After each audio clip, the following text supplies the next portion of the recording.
ಹುಮ್ನಾಬಾದ್ ಪಟ್ಟಣದ ರಾಜರಾಜೇಶ್ವರಿ ದೇವಸ್ಥಾನದ ಆವರಣದಲ್ಲಿ ಹುಮ್ನಾಬಾದ್ ಆರ್ಯ ಸಮಾಜ ಹಾಗೂ ರಾಜರಾಜೇಶ್ವರಿ ದೇವಸ್ಥಾನ ಆಡಳಿತ ಮಂಡಳಿಯ ಸಹಯೋಗದಲ್ಲಿ ಮಹರ್ಷಿ ದಯಾನಂದ ಸರಸ್ವತಿ ಅವರ ದ್ವಿಶತಮಾನೋತ್ಸವ ಸ್ಮರಣಾರ್ಥವಾಗಿ 50 ವೈದಿಕ ಯಜ್ಞ ಕುಂಡಗಳೊಂದಿಗೆ 200 ಕುಟುಂಬಸ್ಥರಿಂದ ಮಾನವ ಕಲ್ಯಾಣಕ್ಕಾಗಿ ಯಜ್ಞ ಕಾರ್ಯಕ್ರಮವನ್ನು ಹಮ್ಮಿಕೊಳ್ಳಲಾಯಿತು. ಕಾರ್ಯಕ್ರಮವನ್ನು ಉದ್ಘಾಟಿಸಿ ಮಾತನಾಡಿದ ಮಾಣಿಕ್ ನಗರದ ಮಾಣಿಕ ಪ್ರಭು ಪೀಠಾಧಿಪತಿ ಡಾಕ್ಟರ್ ಜ್ಞಾನರಾಜ್ ಪ್ರಭುಗಳು ಪಿತೃ ಯಜ್ಞ, ತಂದೆ ತಾಯಿ ಸೇವೆ, ದೈವ ಯಜ್ಞ, ನದಿ ಪರ್ವತ ಗಿಡಗಳು ಸೇರಿದಂತೆ ಪ್ರಕೃತಿಯ ಪೂಜೆ ಮನುಷ್ಯನ ಆದ್ಯ ಕರ್ತವ್ಯ. ನಮ್ಮ ಸುತ್ತಮುತ್ತ ಯಾರು ಕೂಡ ಉಪವಾಸದಿಂದ ಇರಬಾರದು, ಹಾಗೆ ನಾವು ನೋಡಿಕೊಳ್ಬೇಕು ಎಂದರು.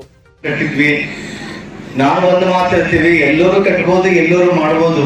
ಆ ಮಾಡಿಸ್ಕೊಳ್ಳುವಂತ ದೈವ ಶಕ್ತಿ ಯಾರಾದ್ರೂ ಬಂದಿದ್ರೆ ಕೇವಲ ಮಾತ್ರ ಮಾಡಿಸ್ಕೊಳ್ಳಕ್ ಸಾಧ್ಯ ಅಂತ ಅಂತೀವಿ, ಇಷ್ಟಪಟ್ಟು ಹೇಳ್ತೀವಿ.